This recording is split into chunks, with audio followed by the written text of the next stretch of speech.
So today, as we start, I will do a few minutes, if you will allow me.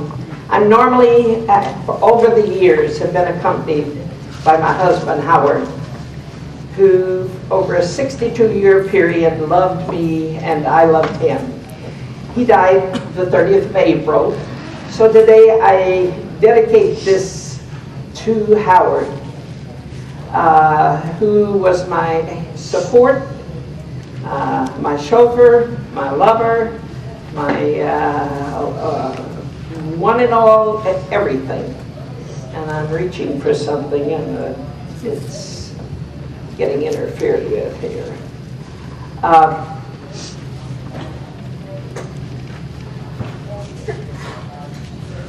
When I begin, I need to tell you this, a little bit of the story of our background. 30th day of March in 1943, I had my first date with Howard. And he left a little red eyelash on my cheek. And I still have the little red eyelash in my locket. Okay, not much sentimental, just a little bit. At that time, we became engaged that night and married shortly thereafter. We had to put it off from May 16th to August 16th because the first night that I dated the man, he told me he was Catholic. And I was a Jimmy Carter Southern Baptist. So I had to take instructions, and so we lived in Oklahoma. I was working as a chemist with DuPont, and he was a chemical engineer in the same plant.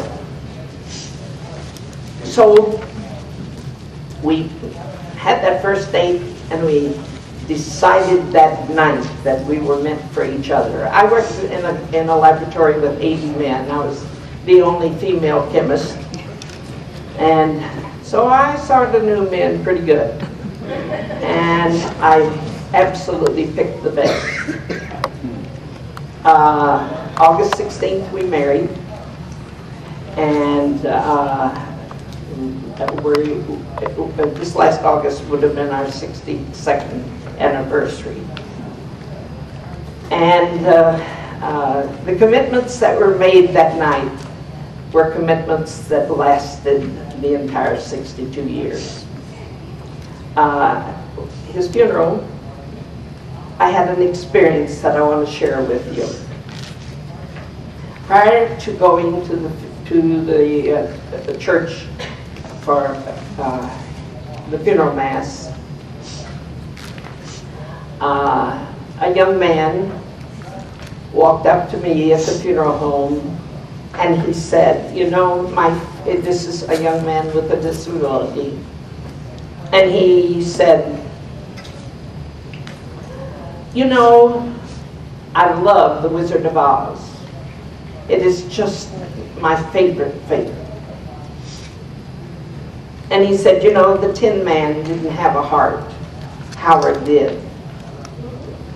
And then he handed me something, one of his favorite characters from The Wizard of Oz, the lion.